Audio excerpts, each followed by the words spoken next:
I want to thank everybody for joining Rock Creek Conservancy and the National Park Service for another program in our ongoing series, Race, History, and Rock Creek. These programs are really intended to tell the stories at the intersection of race, history, and Rock Creek, covering a wide variety of topics, people, and historical events in Northern DC. This summer, the Conservancy and the National Park Service have been hosting a Summer in the Park style events on Thursday evenings with food trucks, a DJ, and I think we may have our beloved Lance Reynolds with us tonight, as well as games. These Summer in the Parks events are inspired by a much earlier effort, Summer in the Parks, which were designed primarily to bring African-American youth and other diverse audiences into the District of Columbia's parklands. Summer in the Parks was free and occurred at several park sites around the city. Under Rock Creek Park jurisdiction, events occurred regularly at the Carter Barron Amphitheatre, which we were just talking about before all of you joined us, Meridian Hill Park, Fort Reno Park, and the Peace Street Beach. Summer in the Parks began at the height of the civil rights movement, and it was designed to decrease civil tension through arts and nature to really draw people out of the streets and into the parks, said the Washington Post at the time. We are so fortunate to have a really incredible lineup of speakers this evening, including one who performed at the original Summer in the Parks. That's told me to call him Sugar Bear, Mr. Gregory Elliott, yes. As well as Mr. Stephenson, Charles Stephenson, author of The Beat, as well as park staff who continue to learn from that legacy, and as Kym showed, is really living that legacy now. As with anything that happens in a park, things can go a little bit haywire. So Noel, can I turn things over to you to get the conversation started to talk about music, parks, fun, and justice with our panel tonight? Sure thing. I'll get started now. Thanks, Noel.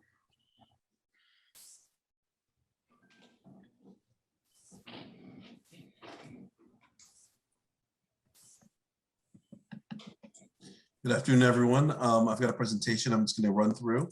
It's a brief one that'll just go over some of the aspects of the history of Summer in the Parks. And one more thing about Kym that should be mentioned is that Kym's mother was one of the original Park Service people who worked at Fort DuPont. And so Kym herself was raised on the stage at Fort DuPont. And I think it shows an incredible legacy that she has here in the area, serving this program, serving the Park Service. So, shout out to Kym. My conversation is mostly on just the history of Summer in the Parks. In 1968, the National Park Service began Summer in the Parks, which was an innovative experiment to connect parks with urban communities in and around DC. And the program ran from 1968 to 1976. What began as a summer transportation program to send DC urban youth to Catoctin Mountain Park and Prince William Forest Park in 1966 grew to a citywide summer-long festival, attracting residents to parks in every quadrant of the city. And this is actually filmed from one of the Summer in the Parks events, and I'll share a link if anyone wants to watch the video. The program began at the height of the civil rights movement, as was mentioned earlier. At the time, the Kerner Commission ranked poor recreation facilities among the top 12 areas of inequality in American cities. In 1966, the National Park Service Director, George Hartzog, opened the Office of Urban Affairs and started the transportation program here in DC.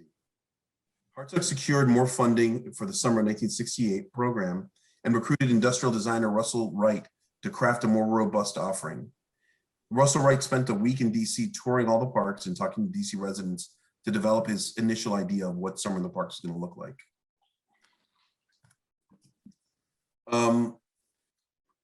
Unfortunately, NPS had to reflect further upon what Summer in the Parks was supposed to be for that year after the civil unrest of 1968, spurred by the assassination of Dr. Martin Luther King. The new program that was reimagined after the protests, the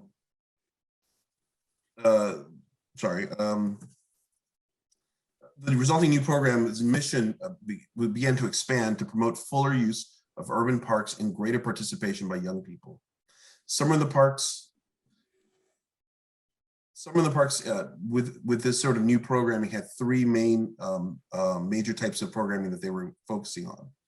First was surprise trips. These were field trips to parks like Catoctin, Oxon Hill, and Prince William Forest Park. Second were community park programs. These are community-directed programs hosted in neighborhood parks. And third were spectaculars. The spectaculars were large outdoor concerts and shows that brought together the city. That first summer, surprise trips involved over 40,000 youth. Community parks hosted over 100 concerts, 130 movies were shown. Dance troupes gave over 100 performances in every neighborhood park in the city. And the spectaculars were kicked off at Meridian Hill Park with an event to see Pearl Bailey and Cab Calloway. Over 20,000 Washingtonians showed up for that event. By the end of the summer of 1968, over 300,000 people made trips to events at parks throughout the city. The program also changed the way the National Park Service engaged with DC residents by involving community organizations in planning. Those organizations, in turn, hired locals and designed activities to meet community needs. And the needs that they were meeting included improving children's literacy and creating a hit concert series. The program carried on for another 7 years, having a larger and more robust offerings, including theater programs that brought luminaries such as Esther Rolls, Cicely Tyson, and Brox Peters to community stages. But changes in politics, inflation, and a redirection of park priorities towards the 1968 bicentennial saw a dramatic cut in program funding, resulting in the official end of Summer in the Parks in 1976. But that wasn't to say that Summer in the Parks wasn't successful. In fact, it was wildly successful, and its impact was a lot larger than what Hartzog and Wright could have foreseen. In part because it empowered communities to develop programming suited to their desires. It hired talent, local talent like Lou Stovall, who's actually here, sitting here today, and here's a few of Lou's posters.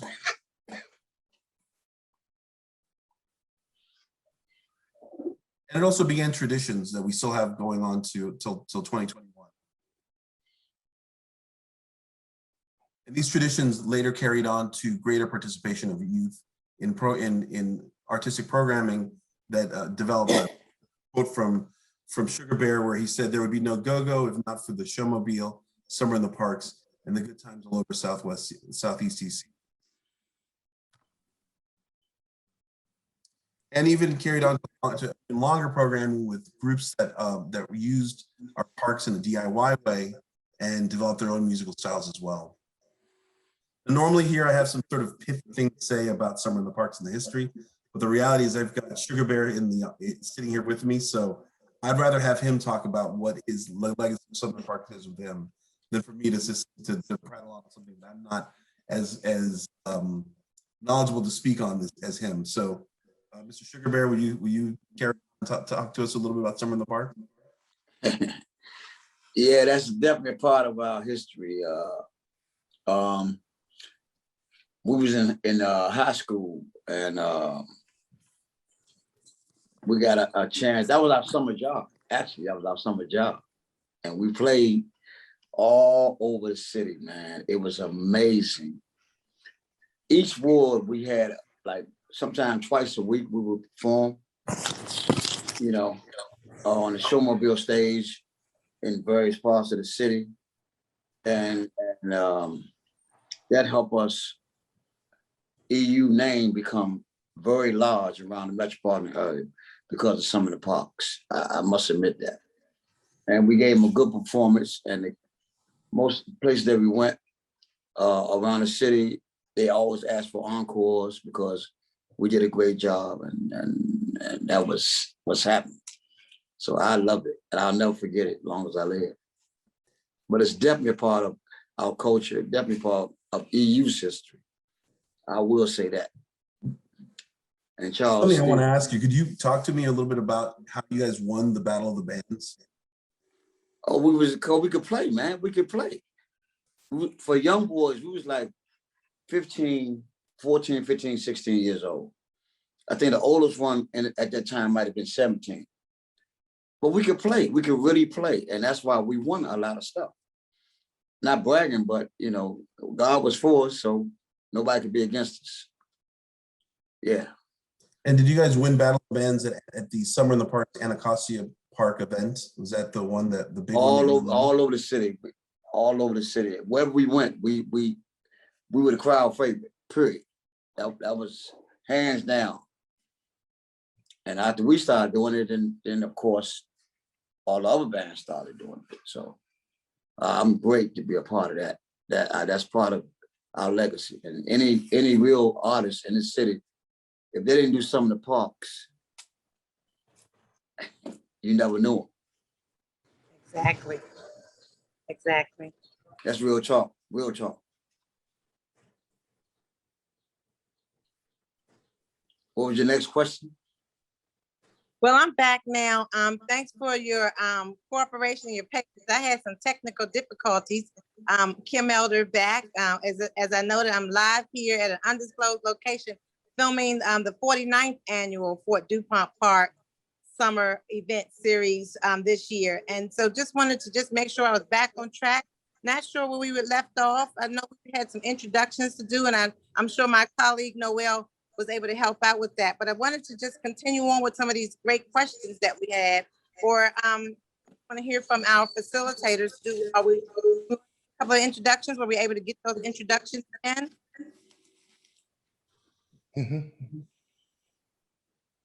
And I think the introductions of each panelist would be great. We got a little history, but a little context would be helpful.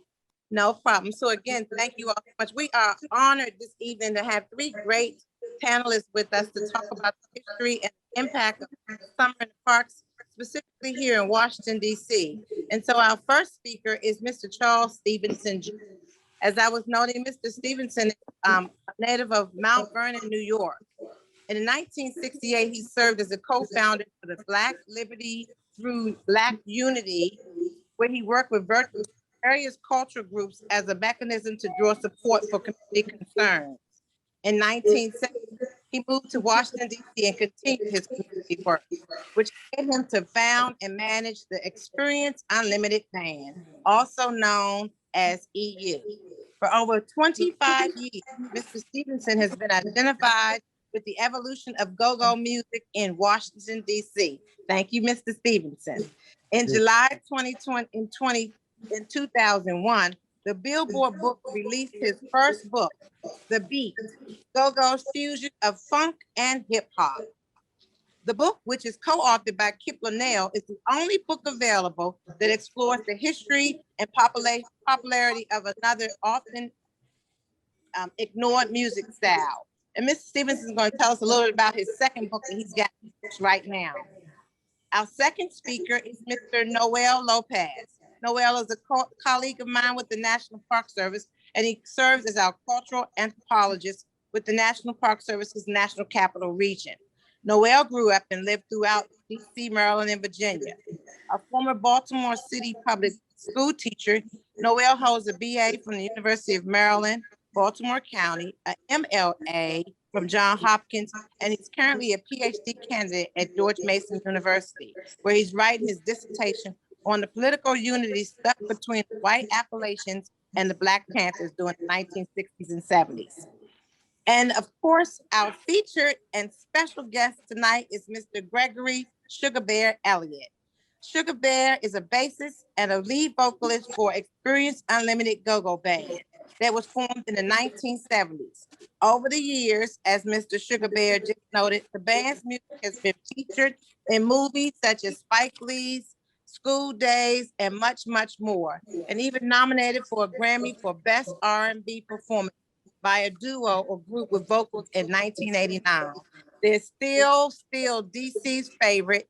They're making music, performing all over the city, all over the region, and heck, all over the country. And they're staying active and staying focused. So it is a pleasure to have these three panelists with us tonight to continue this dialogue we're having about the summer in the parks. So I know, Noel, you began asking a question about summer in the parks and how it helped you. And Mr. Sugar Bear, you noted that it was a summer job. Was that the summer job, the summer youth employment program? Connected summer in the parks was connected with the summer youth employment program? Yes, it was. And we made $1.60 an hour. I remember like yesterday. But you had so much fun with that $1.60 an hour, Yeah, right? because I mean, you know, we had nowhere else to get no money, and it really kept us off the street, kept us out of trouble, and we went to work. We worked hard. We cleaned a lot of communities, alleys, and people's playgrounds. We cleaned them up, and then after that, we entertained. So we had a ball. Yeah. We used to get our checks, and I would always give my check to my mother because, you know, that's just how it was. I always give it to her, and she would help buy food, whatever we need, because, you know, come from Valley Green, we ain't had much. So everybody chipped in, so I did my part.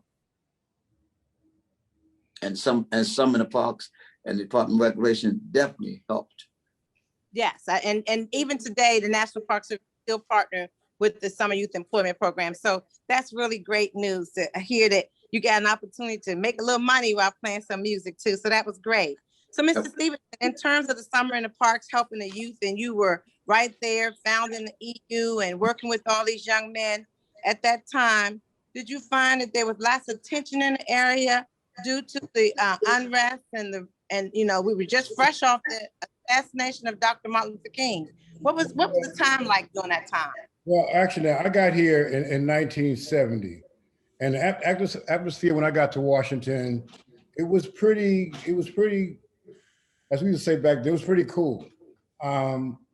This program, however, really helped it really helped the community in several ways.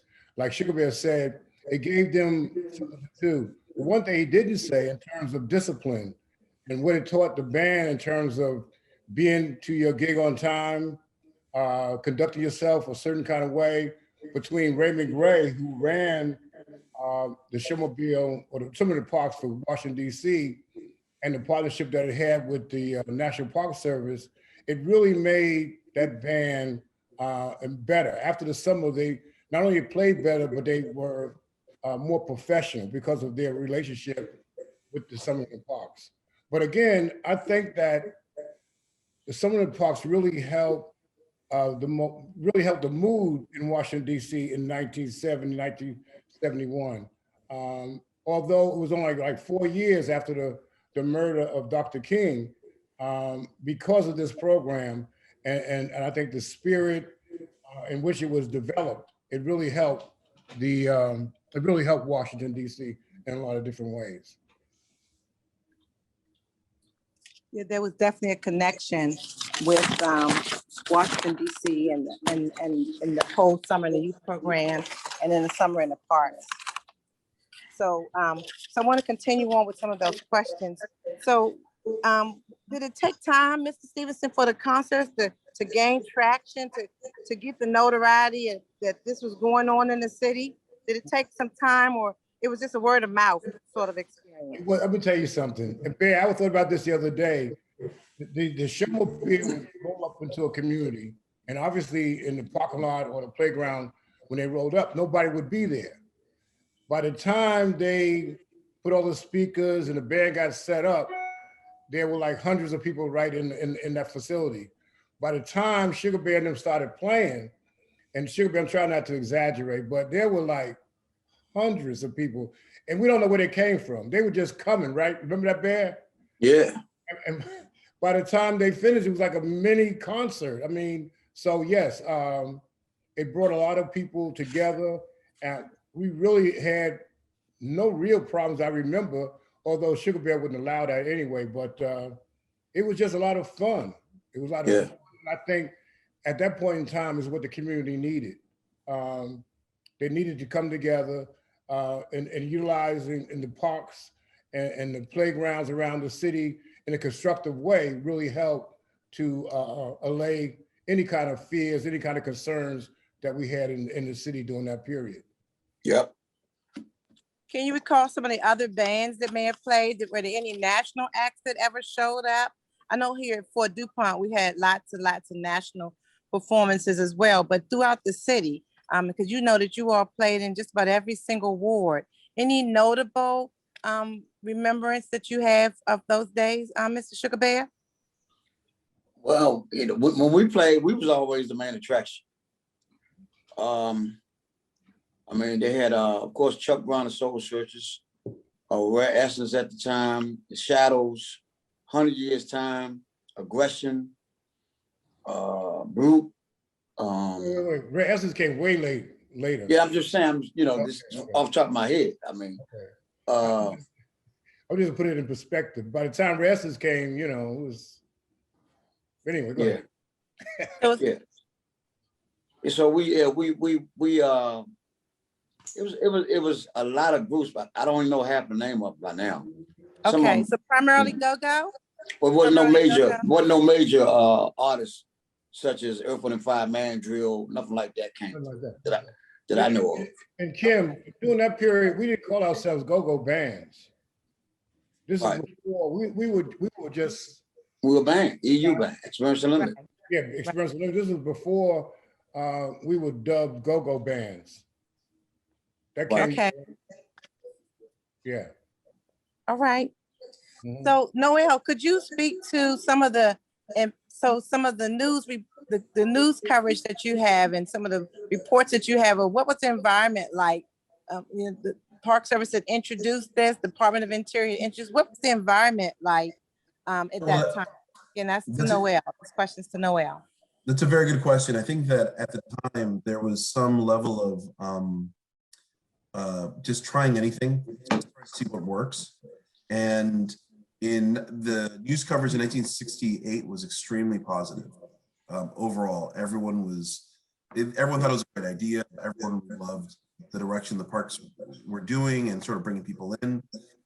Again, as I said, that year was a year that that Cab Calloway and Pearl Bailey performed at Meridian Hill Park. And that was an enormous hit. And so that really brought in a bit of notoriety for what they were doing. There was some complaints at, there was something called the Pop Rock Festival over on P Street Beach.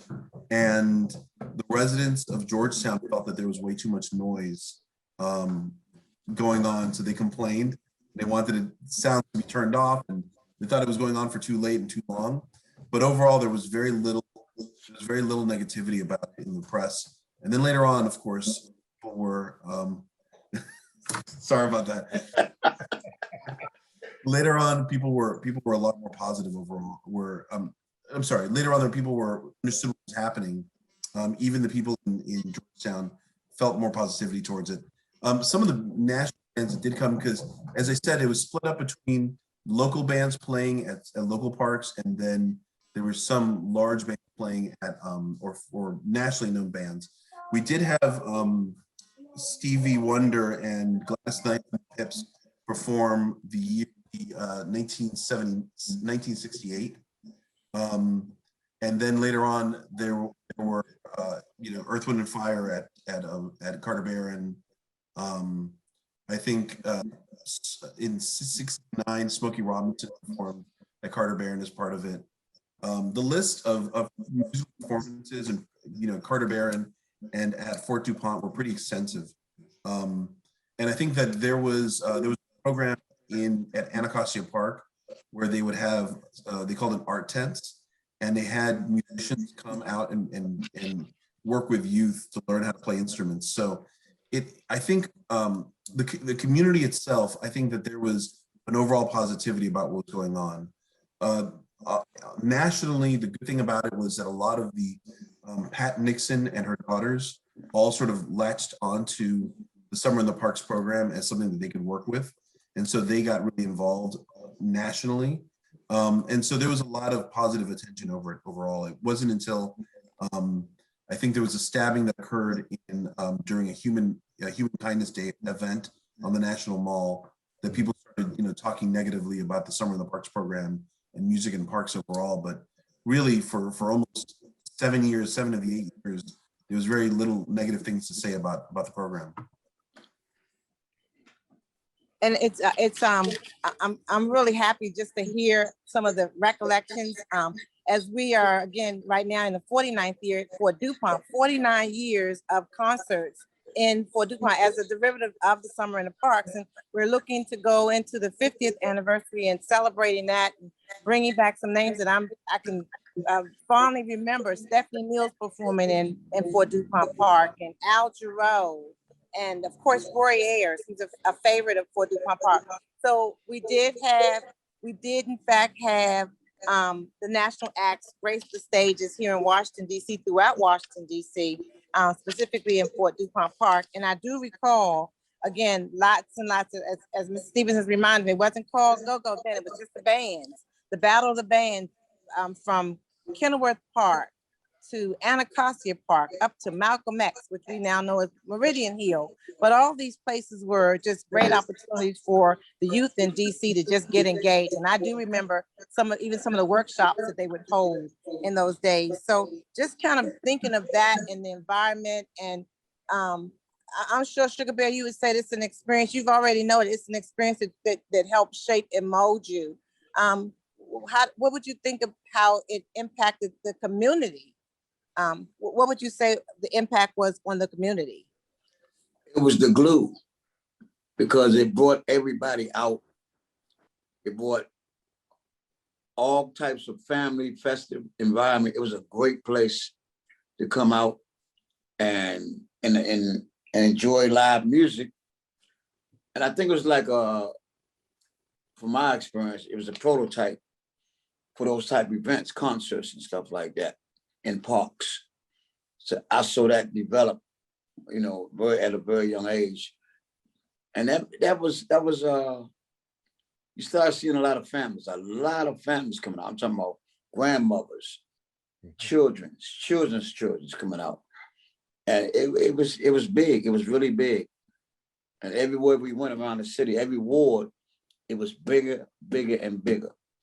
So I think it was a very positive thing. And it showed that because people embraced it and they was looking forward to it. That's what I saw. Yeah, I can attest to that as well. So just in terms of, and this could be for any of the panelists at this point, just in terms of, you know, how do you see us continuing this legacy, this summer in the parks? I know that Rock Creek Conservancy is taking an old adage of it, and they're doing some things in the park during the weekdays to bring families back into the parks and to recreate responsibly.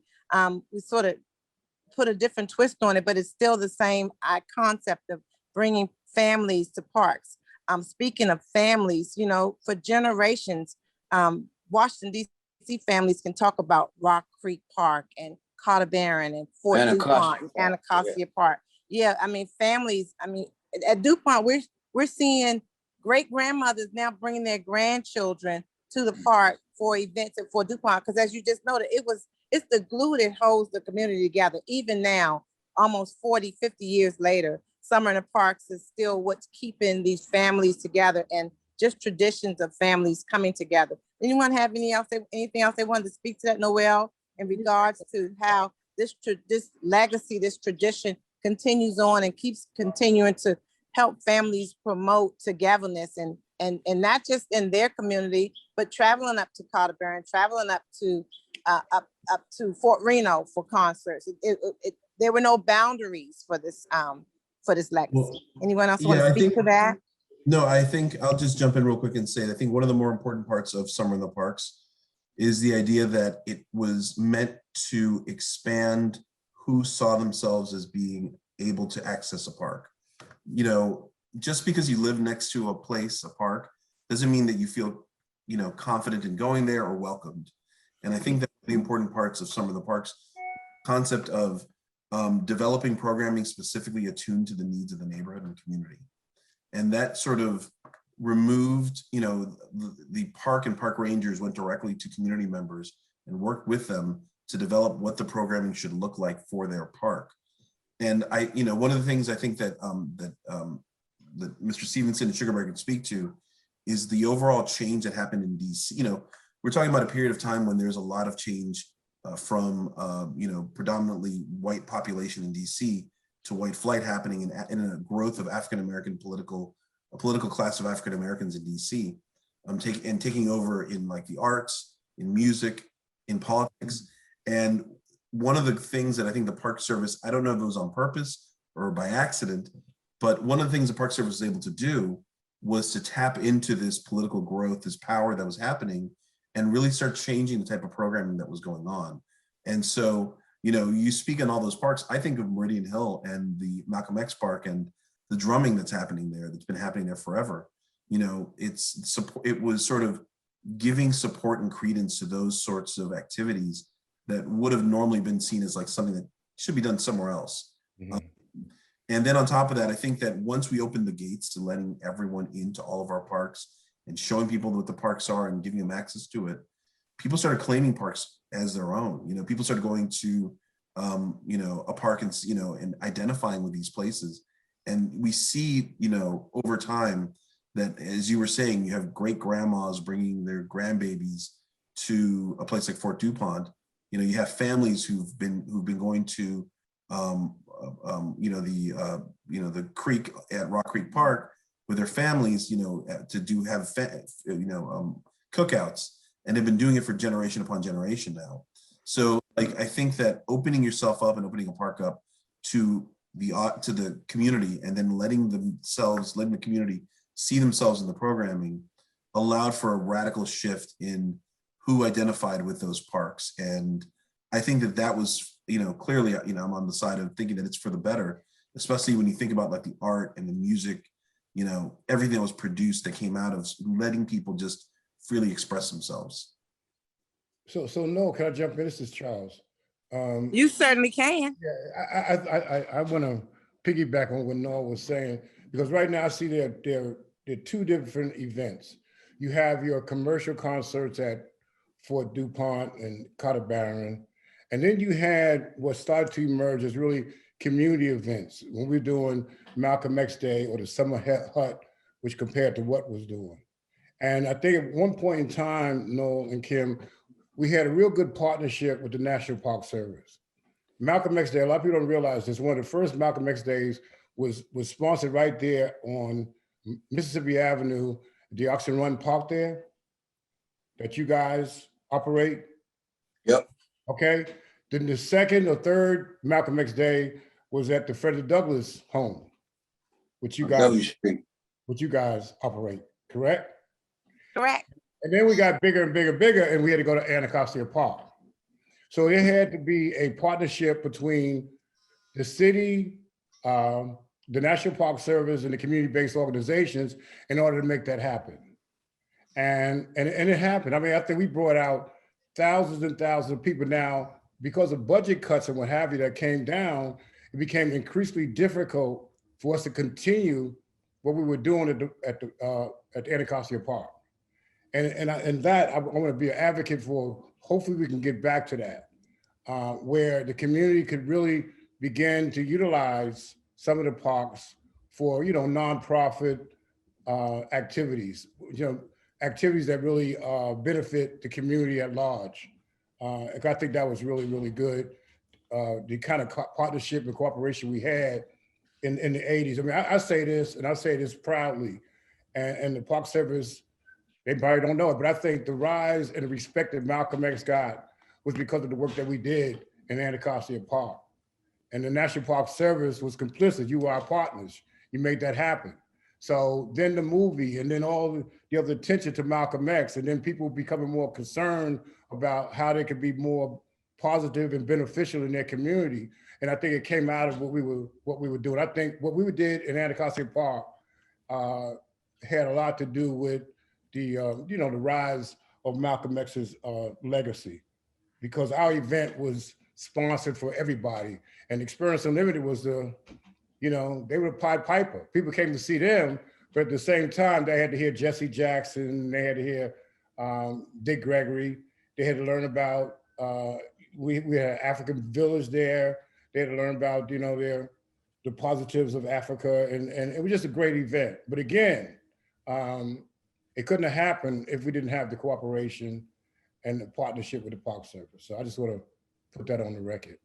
No, Thank I you like, very- I like, Yeah, sorry thank you about that. I very was much just for gonna that. say, I like what you're saying. I like to hear that, just because if you were, in the 80s, DC, on every corner, you could find someone selling African medallion, leather medallions, everywhere. And there was like a shift in the way people were thinking about themselves, and go-go was part of that entire feeling and scene that was happening at the time. I think that that you just spoke very well on, like, you know, people using our spaces in different ways than what these spaces originally were for. I think it's important to be, as you were saying, sort of attuned to the needs of the community and thinking about how they can express themselves in our park spaces, because everything else in the city is commodified. All other space is occupied by some business or an individual. And, you know, the thing that the bulwark against a lot of the changes and shifts in the city tend to be parks, because they sustain, they preserve over time, so you can keep on going there time and time again. Mm-hmm. It was great, because as we were sitting down at a table, you would have representatives from Experience Unlimited, representatives from the community. Some of them might have been former Black Panthers sitting around the table with the National Park Service, you know, because we were working together to make sure that this program was positive and was respectful. And we worked together to make sure that happened. So it shows what we could do if we all sit down, we have a common goal. And I think during that period we did. And I think as a result, we were able to utilize that park and use it as a teaching tool. I think we taught a lot of people by bringing in Experience Unlimited, Sugar Bear, and other bands that helped us to bring in thousands and thousands of people that today, they say how much they learned, how much that helped to shape who they are today. So thank you for that. And thank you for that nod to the National Park Service. And note that we are continuing our efforts to ensure that we are engaged in the community. You know, we got away from it for a while, but Noel and I can attest that we're working in the communities, working with our communities, again, making a real connection with partners like the Rock Creek Conservancy, who are helping us connect with the communities and making sure that people know that no matter what park it is, the park belongs to you, and that everybody can take part in a part of not only enjoying it, but preserving it for future generations. And so it's just good to be a part of that, and just a part of continuing to make sure that legacy continues on.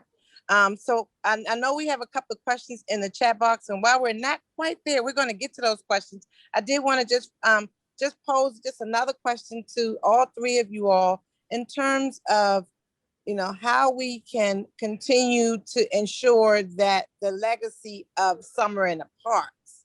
So while, you know, the average young person visiting the park today would think summer in the park, they're not thinking of the initiative that we know of, that this historical piece of legacy that we're talking about today. How do we continue to emphasize that with that same sort of zeal that was behind this initial initiative of making sure that everybody knows that the park belongs to them, no matter where you live, no matter what color you are, no matter how much money you make? Does anyone want to take a stab at that one?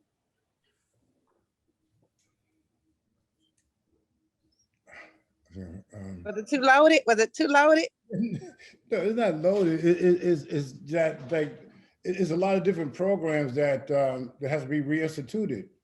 I think, you know, one, again, the Showmobile. Why was that program so popular? Because it brought culture and entertainment right straight to the community. I mean, you know, that Showmobile went all throughout Washington, D.C. And it was more than what, you know, EU was playing. You know, they had jazz performers, they had dancers. And I think to spread the culture like that is very important. Unfortunately, because so many communities still today, they just stay in their own bubble, and they miss life as it moves forward. And sometimes we just got to impose ourselves. So I think that, you know, reinstituting this program, the Showmobile would be a good step. And I don't know, this is 2021, so maybe there's another way to do that. But I think that that's something that should be on the table. Van, what you think? I totally agree, because I was given an opportunity to grow, and people watch us grow from teenagers to men. It's real life. And those park events, that's what's missing to me with all this divided people, divided communities. Some of the parks back in the day, it brought unity. That's what's missing on our streets. That's what's missing right now in 2021. I'm telling you, when they killed some of the parks, Showmobile, etc., everything started going down. And then everything got crazy, you know. And I know some of the parks help keep crime off the streets, keep people together, keep that unity, that spirit, that love was in the air all over the city. They couldn't wait for some of the parks to, you know, to start. And now it's nothing for them really to do that, except for Fort DuPont, you know, which is one part of the city. Then you got Rock Creek, which comes closed now. The Carter Barron is closed. So it's no more that's is in the streets. No more is that in the city no more. And I think that's bad. That's really bad. This is part of the arts. You know, this is definitely part of the arts. You know, you had your big 4th of July celebration, but when we went to them communities, you could see we was their Independence Day. We brought them out. They came out and they celebrated, party. They participated, they smiled, and they were so excited, you know, that we came to their community. You can see we lifted their self-esteem a lot. We lifted a lot. And we gave them something to do. They went in, some people even bought outfits to come out. Like they're going to a real show, which was cool. Got their hair done, whatever. You know what I mean? So, you know, Kym and Noel, and back in the day, there were other stakeholders too that helped us to do this. You had your courtesy patrols, you had your roving leaders, you had different community-based organizations that helped the so-called quell whatever situation there may be in the community. So you had that line of cooperation, which I think is something that's also needed today. Now, this may be beyond you know, your purview, but I'm just saying there were mechanisms that we had in the community that made it safer for us to have these kind of events. Yeah, because I think people forgot about the Courage Patrol. The Courage Patrol was a group of government funded effort where they took young men and maybe young women in the community who were responsible for making sure that, you know, their mother, their grandmother, whatever, could go back and forth to the grocery store. They would walk them back and forth. They'd help them with their groceries. They would just be the ears and eyes of the community. And roving leaders were on another level. They would just coordinate different programs with the community and work with the police, and not as snitches, but working with them in a way to help with I guess before you started using the term community policing, but they did work with them. And again, they weren't snitches. They were just being able to share information as to how we could quell certain kind of unrest, certain kind of concerns in the community. So when you had all that going on at the same time, so when the Showmobile came in, you had the Courage Patrol, you had robo leavers, you had the police, and they were, you know, cooperative, and we had no problems. We had no problems at all. Nope. Noel, do you want to add anything in regards to some of that historical, just the involvement? I know you have done a lot of homework and a lot of research on summer in the parks and just the engagement of so many different agencies throughout the city. Everybody had a vested interest. Yeah, so right. Could you speak to that a little bit, Noel? Yeah, you know, one of the things I want to make sure that I think that maybe I didn't make a good point to this, is that Summer in the Parks is just an umbrella. You know, the National Capital, the National Park Service came up with that umbrella, that phrase, but really it was everyone else who filled it out. You know, it was the Smithsonian who provided educational films for parks. The Smithsonian also did interpretive material. It was compared to what? It was all these groups and organizations who were there to either, you know, provide backing, you know, when it came to programming, or also bring youth in. It was, you know, Carol and Daryl doing their work over with the art huts as well.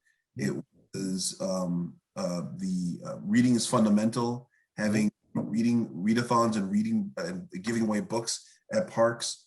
The USDA was giving away free food at they had like 4 or 5 locations throughout each quadrant of the city. They might have had up to 9, and they were giving away free food. It was the local Boy Scouts giving lessons on how to not kayak but canoe on the Potomac. So it was and then on top of that there was also Marriott gave that first year I think they gave up to $21,000 to help fund a program in each park where they would give youth money to start up a stand to sell drinks and other things. So they were extremely this is like 1968, but we would think of them as extremely forward thinking and innovative even today, where they're spending money, effort, time to give youth and to give people things to do over the summer. It's the same thing we have today. As you can see, I had a daughter who poked her head in around the corner. We've got to find something for kids to do in the summertime. And the city at the time found a solution, which was using summer in the parks, having a busing program, working with local communities on making sure the kids could get on the buses. That was before it was WMATA. It was the original DC busing program that the city worked with, the National Park Service worked with to get those kids out to those parks. So it wasn't just like I said an umbrella, but I think really what it is more like stone soup. Everyone just added a little bit to that soup. Everyone brought a little bit into it, and it made for a very rich experience where there was a lot of things. And if you look at the newspaper articles that were coming out at the time, they were filling up like every weekend. It was full of things that were under the title of Summer in the Parks. Right. And 3 or 4 of them were actually Park Service things, but other things were things at parks that the park was giving over, allowing other groups to use the space for. So I think it was just an ingenious way of marketing all the summer programming under one thing. And that really was what made for such a radical departure of what typical summer programming looked like up to that point. Sugar Bear talked about a little bit about his how it impacted him as a young person in DC. Sugar Bear, I grew up at the top of the hill at the Congress Heights, so right there at Ballou High School. So I remember the buses coming to pick us up right there at Ballou at the old Bob Frozen Custard, picking us up and taking us from Bob Frozen Custard up to Rock Creek Park to do the summer gardening program and introducing us to gardening. So there were so many different things that were going on in the city, and you just had to know what was going on, and a lot of people took advantage of it, probably more than we probably have accounted for. But as I noticed, so I've got my whole litany of remembrances of summer in the park. As I think I mentioned to some before, that my first concert or go-go was in Anacostia Park, and what band was playing up on the stage? Experience Unlimited. I was 13 years old and you couldn't tell me anything. I experienced my first concert in Anacostia Park, listening to EU Freeze and listening to Experience Unlimited with the Freeze. And so again, there's so many stories to tell in the whole legacy of Summer in the Parks. But we want to now turn it over to our facilitators who've been monitoring the chat box. I know we have a few questions in the chat box and many have questions. So we want to take a moment to answer a few of those questions and continue this dialogue as well. So at this time, we want to take a couple of questions from the chat box. Thanks, Kym. Thank you all for this wonderful conversation. We have a shout out from Noel to Steve Syfax and the green scene. Does anyone want to say just a bit more about the green scene and what that was? So, Steve, go ahead, Kym. You could actually speak on it. Yeah, so Steve, that's how I first met Steve Syfax. He was a youth working for the National Park Service. I wasn't quite old enough to work yet. And he was on that bus that greeted us, that took us up to Rock Creek Park to learn more about taking care of the land we were entrusted with, and gardening and all that great stuff. And So yeah, hi Steve, how are you? Good to get to know you on this call today, and a part of that history for me, and learning more about Rock Creek Park, and taking this little girl from Southeast DC up to Northwest DC, and learning how to plant carrots and all the other things that we planted. Thanks for sharing that. Can Sugar Bear and Mr. Stephenson, can you share a little bit about your experiences and memories of the Carter Barron? Yeah, it was Sugar Bear speaking. It was a great experience to see all those people up there. And, you know, we was always blessed to get tickets to the shows up there to go see the other artists. And that was a great experience for me, especially the whole band. Our whole band would actually go. Charles would put us in his van and we just drive up there and find a parking space. And we had a ball. We had a ball. Share your Earth, Wind, and Fire story, Sugar Bear. Huh? And share your Earth, Wind, and Fire. Oh, yeah, that's why they haven't heard that. Yeah. That's why I met Meridian White from Earth, Wind, and Fire, which they was calling me at the time, because I played bass guitar too. It was calling me Lil Birdine, you know, and that was, man, we met Birdine and Earth, Wind, and Fire, and they invited us to come to the hotel, and we came to the hotel, you know, like somebody going to see Prince or Michael Jackson. That's how we was. So we was excited, and you know, it was a very humbling experience. We met them, and we didn't have cell phones to take pictures back then, of course. So we had a photographer. We took pictures, and I shook his hand, and then I found out me and him had the same birthday. So I was like, I was done. I was done. I was like, wow, July 25th, what? Man, so that just inspired me more. And I just feel like this is where I wanted to be. I want to be big like Earth, Wind, and Fire. And I kept that with me, you know, to this day. And wow, I thank God for some of the parks and directing us that way. That was a God-sent predestination that came into reality. Mm-hmm.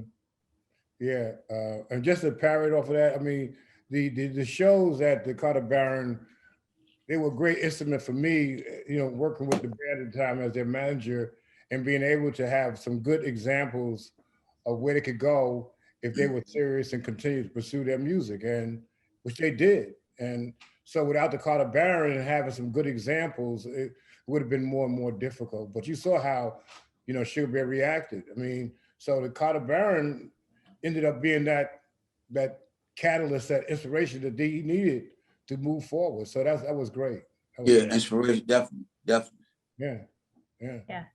And Julia Washburn, the superintendent of Rock Creek Park, commented that the National Park Service is working hard to reopen the Carter Barron. And on behalf of the Conservancy, we thank Delegate Eleanor Well, I hope Norton. EU was a part of that grand opening. Well, I was going to ask you if you have any advice for the Park Service when they do reopen it. They have to get through the design and construction, and we're grateful to Congress for the Great American Outdoors Act that will hopefully fund that. But what advice would you give to them when they reopen that, knowing what you know about summer in the park? They have to have EU on the show. I don't care who else performs, but they have to have EU on the show. Even at Fort DuPont, they have to have EU on the show. We are a part of this history in this city. So Sugar Bear, note that we are getting ready for the 50th anniversary. We'll be back live in the park.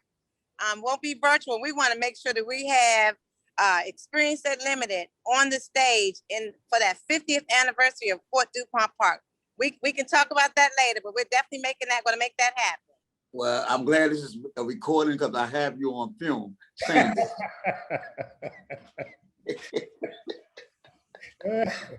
That's good. Mr. Yes, Stephenson, indeed. Any thoughts from you about reopening the Carter Barron? What should happen there, other than obviously EU? I think it's great. I really do. I hope it happens soon. You're addressing to me right now about the Carter Barron? Yeah, I just think in terms of sharing, you know, the artistry and just the Carter Barron was always a good institution for the music and for the arts. And I think bringing that back would be a breath of fresh air to Washingtonians at this point in time. I mean, the Carter Barron was the premier concert place back in, as the kids would say, back in the day. And I just think that it would do a lot for the momentum and esprit de corps in Washington to bring those things back to the Carter Barron. Yeah. Well, it's coming. Let me just make this statement. You know, Washington, D.C., unfortunately, like a lot of cities, is still basically segregated.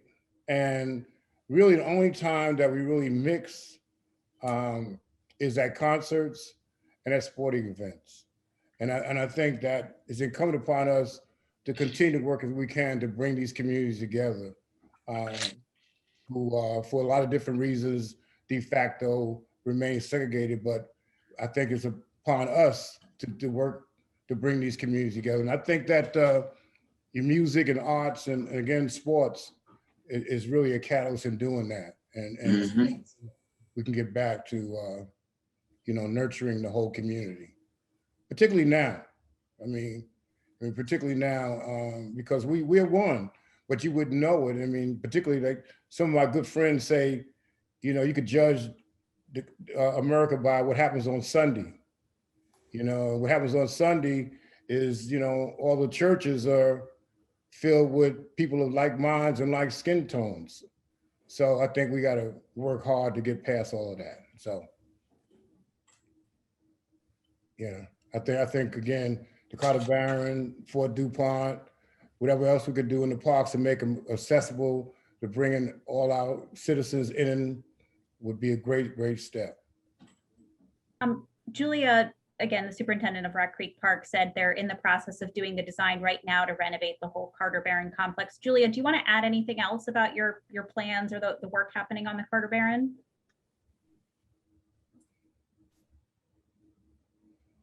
You don't have to. Oh, here I am. No, I just had to unmute and put my video on.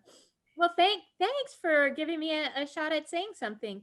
Well, I want to say, as the superintendent of Rock Creek Park, I am 100% dedicated to getting the Carter Barron back up and running and back to its former glory. It's a very expensive project because in addition to renovating the stage and all of the back of house parts, we also have a lot of work to do on the front of house and the even up to the box office, et cetera. And one of the issues is that the Carter Barron complex is not ADA accessible. So we're working right now. We have money to do the schematic design stage of renovating the entire complex, and that process is underway right now. I'm glad to share that the kickoff meeting for the schematic design process was last week. So we are moving forward, and it's going to be a long process because we have to identify the funding for the construction drawings and then ultimately the construction. And we are looking at a very expensive process, but we have applied for money from the Great American Outdoors Act, which is a law that was passed late in the Trump administration, which allows for a great deal of funding for fixing things in national parks and in other government agencies within the Department of Interior. And so we have applied for money for the Carter Barron for getting it renovated. And we are also in the process of doing a business plan to look at how the Carter Barron should be operated once it gets renovated. So stay tuned, more to come, but we're working really hard on that. Okay. Thanks, Julia, for that explanation. And I would be remiss if I didn't point out, in case anyone's listening with your checkbooks open, that Rock Creek Conservancy is a philanthropic partner to Rock Creek Park. If you have $30 million lying around to renovate the Carter Barron, we can make that happen for you right now. We don't need to wait for Congress, but we should also mention that we do have another friends group, the Friends of the Carter Barron, who've been advocating strongly on this as well. And I think it's a collaborative effort. And what I really like about it is it combines people from the west and the east side of the park who are all very interested in getting the Carter Barron back up and running. And as you said, I think it was either Charles or Sugar Bear who said that it's the glue, right? It's the place. Well, Charles, you were saying it's the place where we can all come together and get to understand each other better and start to bridge the divides. And so that parks were those common ground places, right, where that could happen. And I want that to happen again. Thank you. We're so excited to hear you say that, Julia, and thank you for calling out the Friends of the Carter Barron. They're great collaborators, and I see some of the other Friends groups with us tonight. Maybe that's a great transition to our next question, which is this idea of parks as glue. And I think Noel mentioned, Mr. Stephenson, you said, it's like the place, the only time when people come together. And Noel, you said something about, parks as spaces for civic discourse. If, let's say there wasn't a pandemic and you could have invented any programming for the parks last summer in the face of all the unrest, what would you have done? What can we do now? Maybe we'll. Is that for me? All three of you. Okay, well, I'll just be quick and say that I think that the most radical thing that we did with the Park Service during that period of time was we gave youth a place to perform and create art. And I'm thinking both at, Anacostia, at Fort DuPont, but also Fort Reno. We allowed young people to sort of just show up and play music and, plug someplace to plug their instruments in and just have a stage. I think that nothing would be better for the last year than giving young people once again spaces that they can perform and create art in. And if we make it free, even better. So free spaces for the creation of art, I think would be what I would have opted for. I like that. Yeah, I co-sign that. I like that, Noel. I like that. That's be a great move to do that. I mean, the future, is right upon us, and we need to do what we can to cultivate, the future minds. And right now, because of technology and a lot of other reasons, young people are not coming out as much as they were when we were young. They're glued to their devices.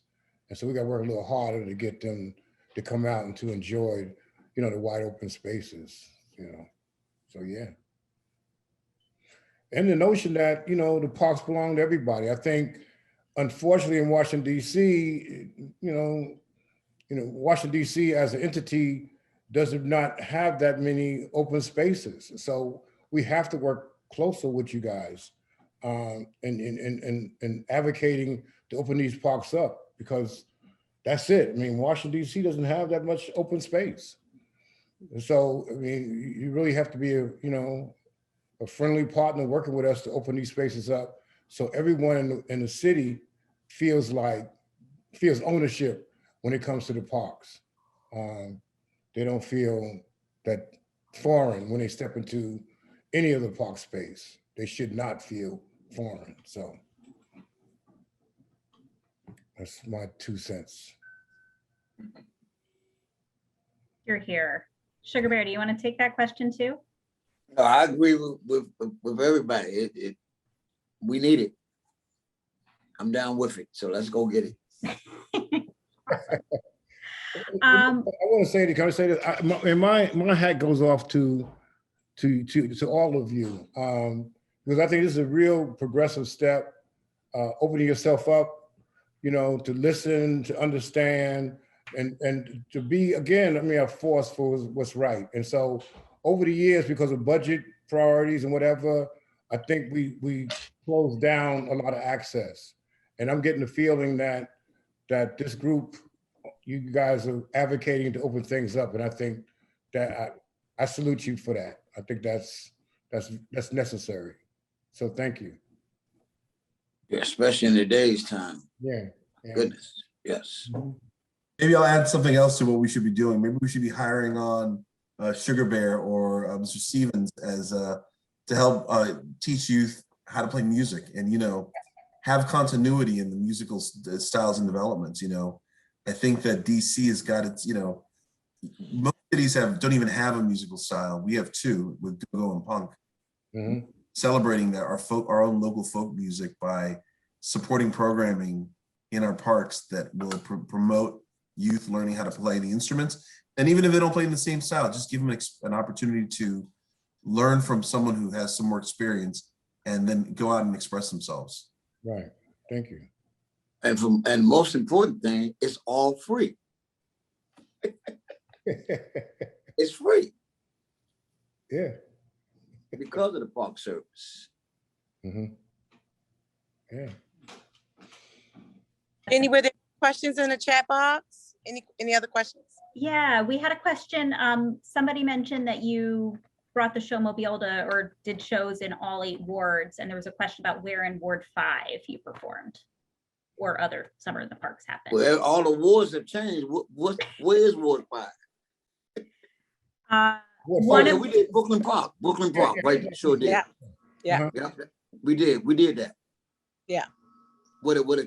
And Catholic U in the area. area where the Chuck Brown Park is now, Exactly. we played there. Trust me. And there was, I think they asked specifically if you performed at Bunker Hill. Yep, Bunker Hill too. Mm-hmm. Every last and place. It was so many places I didn't know they existed because we was young and we stayed mostly to ourselves in our neighborhood. But then we got to do some of the parks. We explored the whole metropolitan area. Mm-hmm. And Malcolm X Park, we went all over the place. Kenilworth Park, Anacostia Park, you name it, we was there. I think Right straight in the neighborhoods, right on, Yeah, and sometimes we went directly in the neighborhoods. right in the neighborhoods, yeah. Off the capers and you name it. Valley Green, right in the neighborhood. Valley Green, Connor Church, Shipley Church, yeah. Edgewood, Clay Church, you name it, we was there. You even set up one time up there in Parkland, right there, Martin Luther King, and we used to call it Portland Street, Martin Luther King and Portland. Yeah, Pork Chop Hill, that's right. Yeah. Kim, she knows, huh? Oh, you homie. It's Washingtonian, Southeast born. Okay. That's good. Yeah. Well, were I was you going to say, if jumping in? anyone has a question regarding specifics, I'm happy to provide. If they just email me, I'm happy to provide that information if I don't know it off the top of my head. But I'll put my email in the chat box. And if you have a question regarding specifically your community park, I can pull up what was performed there and who was there. Mm. Yeah. Yeah, Noel, this is good. And for those, again, some of the parks was a fantastic program, but just like Kim mentioned, there were also other aspects, taking youth from Southeast and introducing them to culture programs and gardening programs in other parts of the city. And I see where she is now, so that was beneficial. So, there were other aspects to some of the parks beyond, the music. But I think what I'm advocating is the cooperation between the National Park Service and the city, and working together, as we try to, to work with young people and work with these various communities in DC, to enlighten them to culture and art across the board.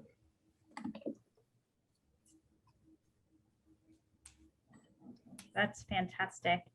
Thank you for that. We had another question about, just trying to read it, the lasting impact of the significance of the summer in the parks. Well, it's not really a question, it's just a comment about how powerful music and arts are at bringing people together, which I think echoes what everyone has been saying. We had another person, also named Noel, who said that the youth camps and associated programs really influenced his worldview, and calling for bringing back that sort of togetherness. Mm-hmm. Mm-hmm. Let's see. I just want to make sure I haven't missed any questions. We had a comment about Mother Scott playing at the Blues Festival. Was that at the Carter Barron, Noel, the Blues Festival? I think there was almost like a showmobile of just blues musicians going around the city as well. And Mother Scott and Archie, I I can't remember his name anymore, but Archie's the blues guy who used to have the barbershop in PG County, and people would go to jam once a week there. So there was a lot of that local blues scene that was pretty big. You know, we focused mostly on like go-go and punk, but there was also the NSO, which was just looking for spaces to perform, was performing in every single park, all the way out from, you know, DuPont Circle all the way to Prince William Forest Park. You know, they were everywhere. Of course, the Jazz Ambassadors, that was a youth jazz band, was playing everywhere as well. Mm-hmm. There was a blues scene playing in places. And DC also had a very large folk scene as well back then. And there were folk musicians, you know, playing all throughout the region as well. So it was, you know, I think that, you know, artists always are looking for a place to perform and play. And we opened up, you know, stages everywhere. And so it grew into its own thing. And so people were playing everywhere. And, you know, as someone who loves music, and in fact, someone who sometimes I wonder if I should have just studied music ethnomusicology. I think that it's a fascinating thing what happens when you give people the space and the opportunity to perform in places. So yeah, the blues is played everywhere, but so is folk and everything else. And Noel, let me just add that the Carter Barron hosted the DC Blues Festival every year as well. So the DC Blues Society just made it a regular to be at Carter Barron, and they would in fact hold those clinics that you all referenced today, and allowed people to come in earlier before the actual concert. Children, adults, everyone got an opportunity to learn more about the blues, because we know historically that R&B is the founder of blues. And so, yes, indeed, blues is definitely a part of Carter Barron, and we're looking forward to bringing some blues to Fort DuPont for the 50th as well. So just expanding that genre across the board for everyone to enjoy, as I said, making the park accessible and something that everybody can see themselves in. Okay. That's fabulous. We had a question about, you've mentioned the Showmobile a few times. Are there other aspects of the programming in summer in the parks that you would want to bring back if we could do it all over again? I'll jump first and then let everyone else speak. First off, spending money on bringing, I think I can't overstate how much was done. They had, you know, pool tables brought to some neighborhood parks. They built, you know, youth or students who were at Catholic University helped build a camp, like a climbing course on Kingman Island. So if it's a question of like what to, like, you know, other things that can be brought back, I think the outdoor movies at parks was a pretty cool thing. I think that was an amazing thing. And this is at a time when it was a film projector and there wasn't like the, you know, external power sources that we have today. And they were still being able to wire it up to a local park. So that'd be great to just see music and movies at parks and getting people together. But then also I think that there was this other really cool stuff like the bicycle races. There was Lou Stovall's, one of his posters there was on the Bicycle Day parade, and people had a huge race and, you know, won awards. It doesn't have to be like serious. It could just be, you know, just getting people out together to just ride bikes around a park is a pretty cool thing. So I think any of that would just be amazing to see. Yeah, and you mentioned earlier about compared to what, because in their summer hut program, they would have, you know, music instruction, but they also had arts and crafts. So from fine arts to, you know, making pottery and other aspects. And I think they worked also with the Anacostia Museum, I think was also involved some kind of way. So we had various partners that collaborated. Aside from the Showmobile, there were other aspects of some of the parks that were beneficial. That would be great if they could come back. Because I talk about, a lot of people don't realize this, but there is a theory to playing go-go music, you know? So you just don't get up there and just start playing. There's a musical theory, that Sugar Bear could talk about and share with people. So when we start talking about go-go music, it's much more than what people think. That could be shared with folks in a educational atmosphere where they want to learn about the music and why people respond the way they do, because go-go musicians now understand what they're doing. They understand why the audience responds the way they do, and the shout outs and all that comes into play. So, well, yeah. I would love to come up with a way to get you out into the park, Sugar Bear, and have you teach young people about go-go theory. I'll invite you tomorrow night. We'll be outside the Carter Barron box office. I'm sure Lance Reynolds would give you the microphone if you wanted to teach some folks a little bit.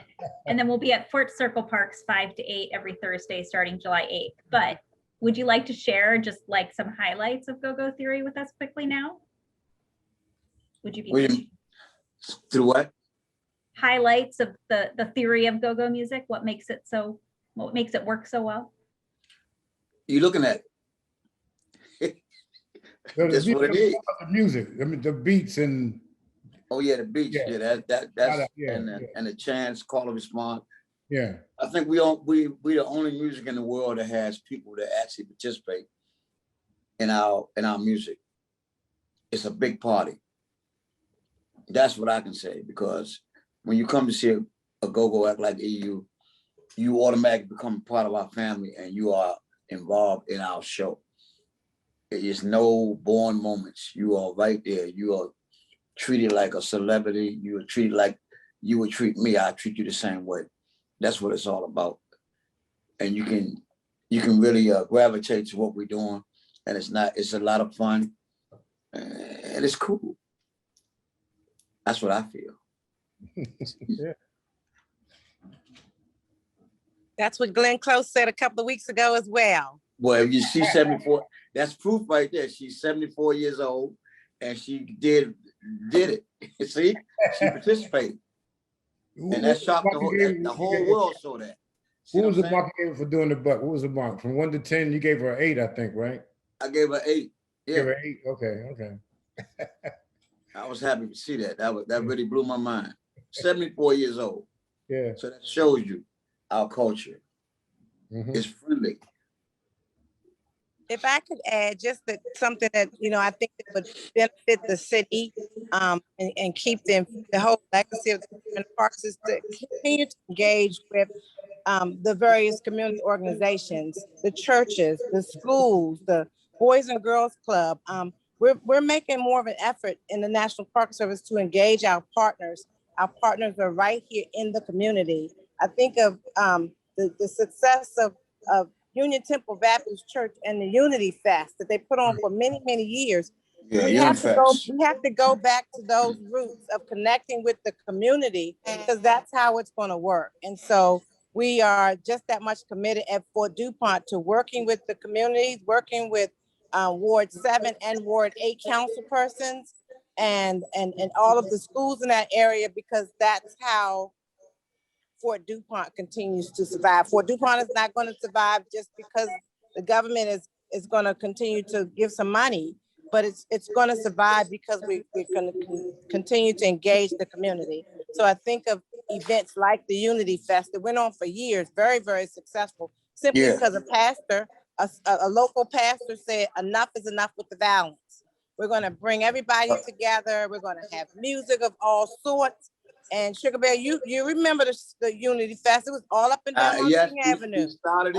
We blocked off the whole block. The whole Anacostia was Unity Fest. And we have to get back to that. Always been about the community, always. Right.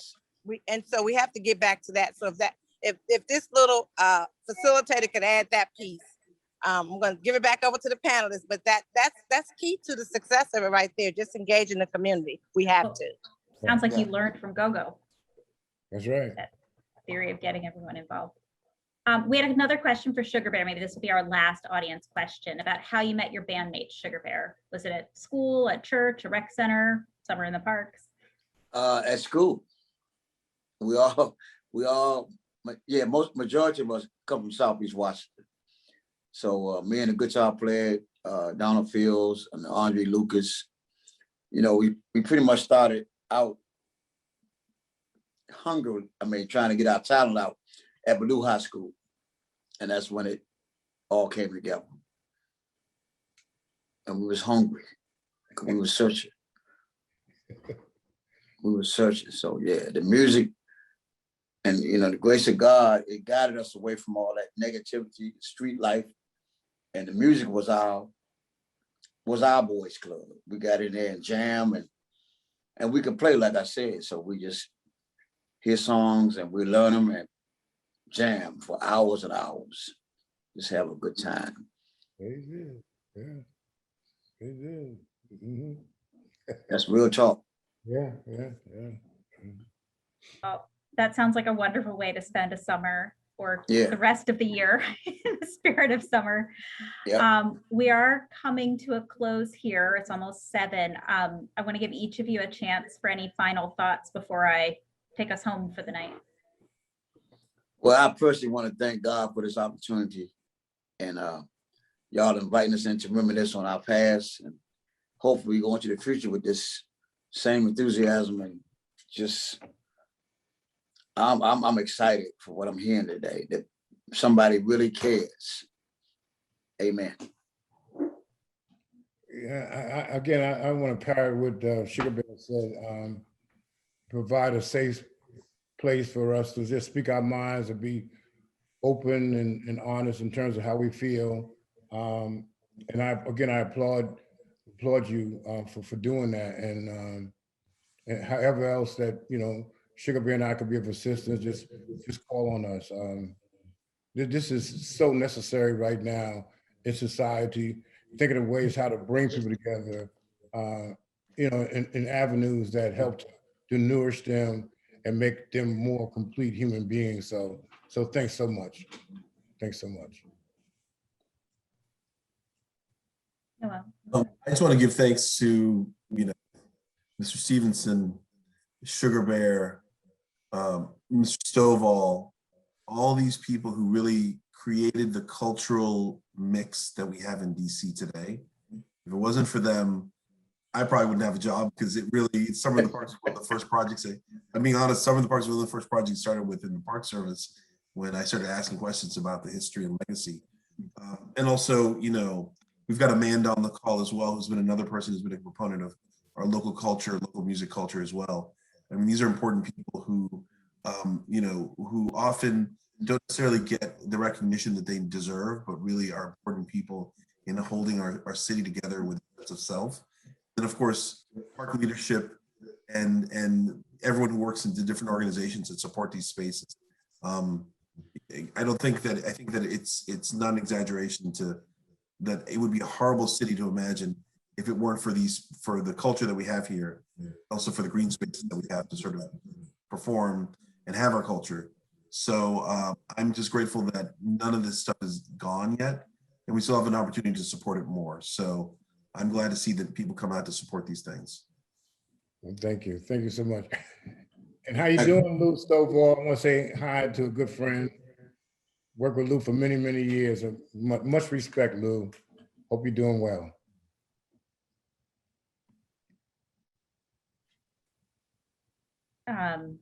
Thank you for that. We're happy to see you with us, Lou. Kym, do you want to say something quickly?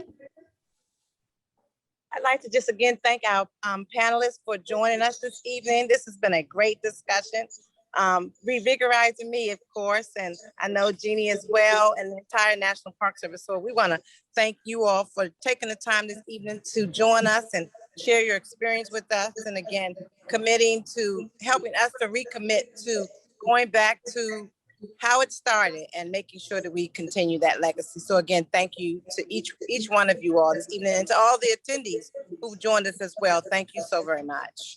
You're welcome. Thank you, Kym. And on behalf of Rock Creek Conservancy, I want to thank all of the panelists for joining us tonight: Kym, Sugar Bear, Charles, and Noel. And I want to thank everybody who joined us tonight for contributing to the discussion, and who I know through responsible recreation and your welcoming of others when you're in Rock Creek Park will help us continue to make Rock Creek Park a more inclusive, accessible place for everybody. because we need more sugar bears and Kyms in this world. So we need to make sure that these parks are there for all of our folks. And in that spirit, I do want to remind everyone tomorrow night, 5 to 8, we'll be in front of the box office at Carter Barron with a DJ and some games and a wonderful author and some nature journaling. So if you'd like to relive at least some little bits of summer in the parks, please join us there. And then starting July 8th, we'll be doing that every Thursday from 5 to 8 at the Fort Circle Parks. And then on August 14th in the morning, we will take the party down to Beach Drive and enjoy the traffic-free opportunity to have some fun down there. I know I have gotten a lot of opportunities. I've been humbled and reminded of the theory of go-go, which we should apply to all of the work that we do in and for Rock Creek. And I can't wait to make some of that happen with all of you, and look forward to seeing you in Rock Creek Park. So thank you, everybody. Oh, the recording will be available early next week, both on the Conservancy's website, and we'll make sure to email it to everybody who's registered for the event. Thanks again, and go enjoy this beautiful evening. Thank you. All right. All right. Thank you. Thank you again. No problem. Appreciate you. We really appreciate you. Okay. Still on mute.